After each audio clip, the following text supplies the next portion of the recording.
आज हम लोग पढ़ेंगे SR flip flop using clock pulse. तो क्लॉक पल्स का मतलब ये है कि ये जो बेसिक फ्लिप फ्लॉप सर्किट दिया है उसके आगे हम एक क्लॉक पल्स लगाए हैं। देखिए यहाँ पे क्लॉक पल्स है, यानी कि दो नेट गेट के साथ में क्लॉक पल्स लगाया गया है। ये क्लॉक पल्स लगाने का मतलब ये है कि आपकी जो आउटपुट पे जो वैल्यू आ रही है उसको कंट्रोल किया जा सके। ठीक है, तो कंट्रोल करने के लिए हमें क्लॉक पल्स दिया गया है।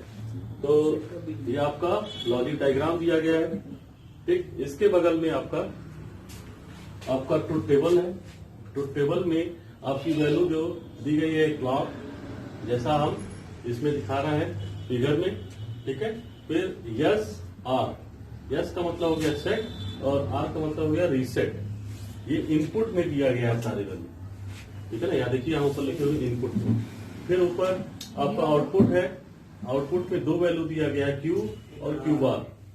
ठीक है, क्यू का मतलब क्या है, फ्लिप फ्लॉप में जो क्यू होता है वो नॉर्मल वैल्यू होती है और क्यू बार का मतलब होता है उसका कॉम्प्लीमेंट, यानी कि आपका जो भी वैल्यू यहाँ पर आती है उसका जस्ट कॉम्प्लीमेंट होना चाहिए। अगर यहाँ पे 1 आ रही है तो यहाँ पे 0 आना चाहिए।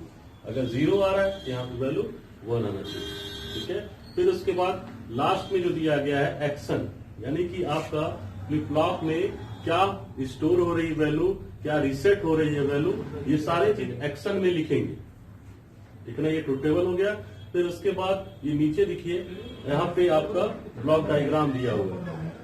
ब्लॉक डायग्राम में देखिए आपका वही सेम उसी तरह से क्यू बार आउटपुट में दिया गया है और इसके आगे कंट्रोलिंग के लिए इनपुट में दिया गया है क्लॉक पल्स, यानी कि नैंड गेट का ही यूज करके हम दिए। यहाँ पे ये देखिए यस और आर। ठीक है, ये चीज है, यानी कि इतने सारे आपको ऐसा अगर एग्जाम में क्वेश्चन आते हैं ऐसा flip flop using clock pulse दे करके आप इसको लॉजिक डायग्राम, ट्रुथ टेबल और ब्लॉक डायग्राम बनाइए। बहुत ही आसान है ये। अब यहाँ पे हमें इसका जो क्लॉक जो ट्रुथ टेबल दिया है इसमें वैल्यू को कैसे काम कर रहा है, इसमें वैल्यू कैसे इसमें फीड किया जाता है। तो यानी कि यहाँ से इनपुट से वैल्यू देंगे और आउटपुट में वैल्यू हम देखेंगे। ठीक है, तो क्लॉक पल्स अगर हम 0 दे रहे हैं, ठीक है, 0 दे रहे हैं, यानी कि आपका 0 दे रहे हैं क्लॉक पल्स, तो नैंड गेट के एक इनपुट पे जाएगा। ठीक है, फिर उसके बाद यस और आर की वैल्यू भी हम 0 दे रहे हैं। ठीक है, अब यहाँ पे देखिए ये छोटा सा हम बनाए हुए हैं, ये आपका बेसिक ट्रुथ टेबल है। इसका बेसिक ट्रुथ टेबल है नैंड गेट का, सभी नैंड गेट है। यानी कि इसमें देखिए अगर यहाँ पे 2 इनपुट दिया है ए और बी, अगर कोई भी वैल्यू, यानी कि 1 2 3, यानी कि 3 आपके यहाँ पे वैल्यू दिए हैं दोनों इनपुट में, अगर कोई भी वैल्यू 0 है उसका आउटपुट देखिए आपका 1 आ रहा है। ठीक है ना, अगर डबल 1 है तो यहाँ पे वैल्यू 0 आई, यानी कि पॉसिबिलिटी ये है कि जो जहां पे अगर 0 आ गया उसके इनपुट में, इसका आउटपुट आप 1 लिख दीजिएगा। ठीक है ना, बहुत आसान ही फंडा है, ये कंफ्यूजन होने की जरूरत नहीं है कि इसका दूसरा वाला क्या वैल्यू है। ये यहाँ पे वो चीज दिखेगा कि दूसरी वाली वैल्यू क्या होगी। ठीक है, यहाँ पे 0 दिए हैं तो आपको सबसे पहले ये करना होगा कि इसके मेमोरी में, फ्लिप फ्लॉप का जो मेमोरी है उसमें क्या वैल्यू पहले से स्टोर है। तो हम मान लेते हैं क्यू में 1 है और क्यू बार में वैल्यू 0 है। ये पहले से वैल्यू हम सेव कर लिए। ठीक है, अब यहाँ से 0, ये 0 और ये 0, यानी कि यस में 0 और आर में 0 वैल्यू हम भेज रहे हैं। यानी कि अगर ये वैल्यू आ गई वापस, क्यू में जो वैल्यू स्टोर है वापस आ गई और क्यू बार में वैल्यू जो स्टोर है वो वापस आ गई, तो उसमें एक्शन में हम लोग लिखेंगे। ठीक है, तो चलते हैं हम लोग यहाँ पे आपका इसमें इनपुट भेजते हैं 0 और 0 और क्लॉक पल्स भी 0 है। तो यहाँ पे देखिए 0 की संख्या ज्यादा है, तो बेसिक ट्रुथ टेबल में हम देखते हैं अगर कोई भी वैल्यू कोई भी इनपुट में, नैंड गेट के इनपुट में 0 है तो आउटपुट आप 1 लिख देंगे। ठीक है, 1 हम लिख दिए। ठीक है, दोनों का आउटपुट में 1 लिख दिया। अब यहाँ पे देखिए ये आपका इसका इनपुट आपका 1 हो गया और इसका भी इनपुट 1 हो गया। ठीक है। अब इसकी इनपुट हमें पता करनी होगी, इसकी दूसरी वाली इनपुट हमें पता करनी होगी ये क्या है इसका इनपुट, यानी कि जो वैल्यू हम पहले से माने थे, ठीक है, क्यू में जो वैल्यू माने थे वो वैल्यू हम यहाँ पे फीडबैक के थ्रू इसके इनपुट में आ जाएंगे। ठीक है, फीडबैक के थ्रू इसके इनपुट में आ जाएंगे, यानी कि इसका हम नामांकन कर लें 1 2 3 और 4, यानी कि हम यहाँ से जो वैल्यू स्टोर है उसको हम यहाँ पे ला देंगे, यानी कि 1 और 1 नैंड गेट के इनपुट में जा रहा है तो वैल्यू क्या आ जाएगी 0। अब ये 0 आपका यहाँ से फीडबैक होते हुए इसके इनपुट में आ जाएगा, यानी कि 1 और 0। ठीक है, 1 और 0, देखिए यहाँ पे 1 और 0। ठीक है, इसका आउटपुट क्या जा रहा है 1, यानी कि जो पहले से हमारी वैल्यू स्टोर थी वही वापस हमारी आ गई। अगर आप कहना चाहेंगे कि ये वाली वैल्यू फिर से हम यहाँ पे भेजें तो क्या वो आ रही है कि नहीं, ये देखिए 1 यहाँ पे 1 1 0, फिर ये 0 यहाँ पे दे रहे हैं 1 0 1, यानी कि हम यहाँ पे वैल्यू देते हैं आउटपुट में 1 और 0, यानी कि जो पहले वैल्यू हमारी सेव थी वही वैल्यू फिर से आ गई। इसमें एक्शन में जो लिखेंगे नो चेंज, यानी कि ये चीज आपको क्लियर है।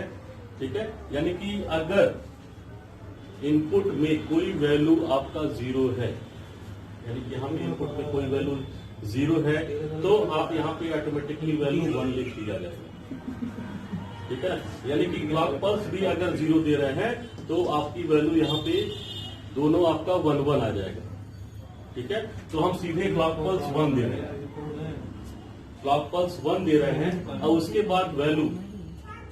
बाद वैल्यू हम दोनों को 0 0 दे रहे हैं, दोनों को 0 0 दे रहे हैं।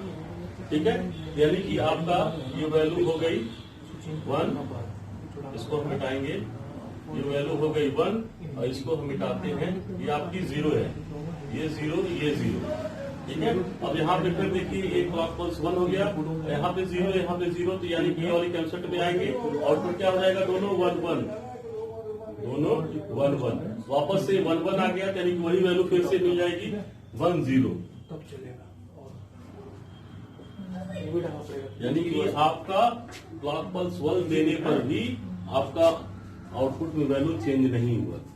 ठीक है, अब हम क्लॉक पल्स देने के साथ साथ, यानी कि 1 जो दिए हैं इसमें वैल्यू हम दूसरा देंगे।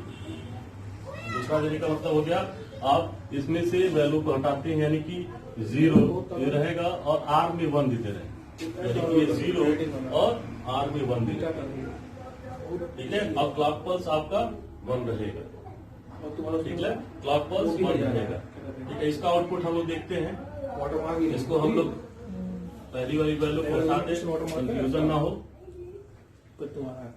इसको हटाते हैं।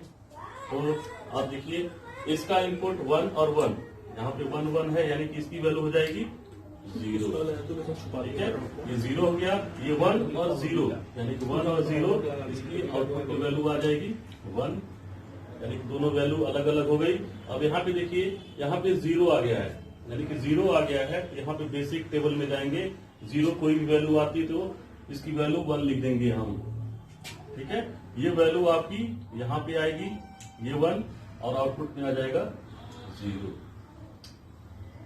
ठीक है, बहुत आसान है, यानी कि आपका मेमोरी रीसेट हो गया। देखिए क्यू में आपकी वैल्यू आ गई 0 और क्यू बार में आ जाएगी 1 और ये हो गया रीसेट,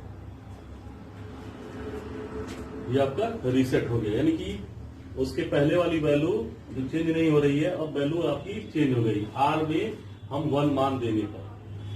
ठीक है, देखिए R में 1 मान दिए हैं तो आपकी वैल्यू रीसेट हो गई। अब आप कहेंगे कि अगला हम लोग वैल्यू हम डालेंगे, यानी कि इसके इनपुट पे क्लॉक पल्स हम फिर से 1 रख रहे हैं और ये S पे वैल्यू 1 और R पे वैल्यू 0। ठीक है, तो S पे 1 और R पे वैल्यू 0, यानी कि फिर से आपका 0 आ गया। बेसिक टेबल में हम देखेंगे, बेसिक टेबल में कोई वैल्यू 0 है तो उसको आउटपुट में 1 लिख दिया जाएगा और ये 1 1 आपका आउटपुट में 0, यानी फिर से 0 आ गया। देखिए 9 गेट है, ठीक है, और ये 1 है तो इसका फीडबैक हमें पता करना होगा। ये 0 आपका आउटपुट में जाएगा, यानी कि फिर से आप देखिए यहाँ पे बेसिक टेबल में 0 कोई भी है तो इसकी वैल्यू 1 हो जाएगी। ये 1 वापस यहाँ पे आता है तो आउटपुट में वैल्यू 0। 1 1 क्या करता है, बेसिक टेबल में जाएगी 0, यानी कि वैल्यू आपकी सेट हो गई वापस से। ठीक है, अब आपको तीनों में 1 देना है, यस में भी 1 देना है, आर में भी 1 देना है और क्लॉक में भी वैल्यू 1 देनी। ठीक है, ये लास्ट स्टेज है। सारे वैल्यू को बारी बारी से हम रख दिए। ठीक है, अब रखते हैं तो इसकी वैल्यू देखा जाए क्या होता है।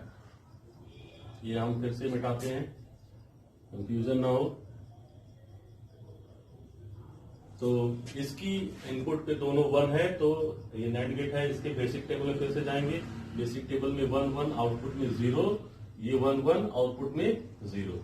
ये नैंड गेट है, नैंड गेट का यहाँ बेसिक टेबल बना हुआ है, आउटपुट में 0 गया। अब ये 0 जहां पे आ गया, यानी फिर से नैंड गेट मिल रहा है। ये 0 आपका यहाँ भी 0, यहाँ पे 0, आउटपुट में आप इस बेसिक टेबल में देखेंगे और इसमें दिया है वैल्यू 1 और ये 1, यानी कि क्यू में भी 1 आ गया, क्यू बार में भी 1 आ गया। ऐसा इसमें नहीं हो सकता फ्लिप फ्लॉप में, क्योंकि फ्लिप फ्लॉप का जो आउटपुट होता है वो एक नॉर्मल होता है और दूसरा कॉम्प्लीमेंट होता है।